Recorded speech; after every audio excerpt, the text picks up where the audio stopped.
I am the Tofu Golem. Please enjoy the video. You start by preparing the devices so the update can run uninterrupted. Make sure the Apple Watch is on its charger and charged to at least 50%. This prevents power interruptions that can brick the device. On your iPhone, confirm Wi-Fi and Bluetooth are active and the phone remains close to the watch. Then open the Watch app, tap General, and choose Software Update. This initiates the first communication. Once done, the phone will download the update to stage it for transfer to the watch. You now manage the middle, more detailed steps. Allow the iPhone to download the update fully.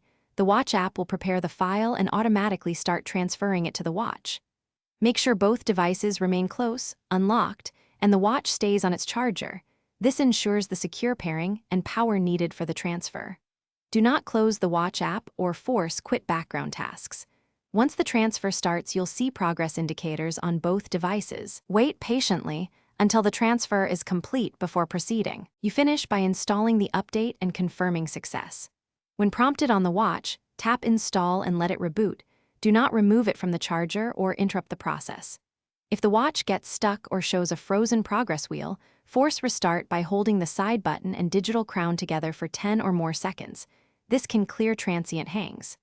If installation still fails, make sure the iPhone itself is on the latest iOS, retry the sequence, and contact Apple support if problems continue. Thanks for watching. Consider subscribing if we helped you today.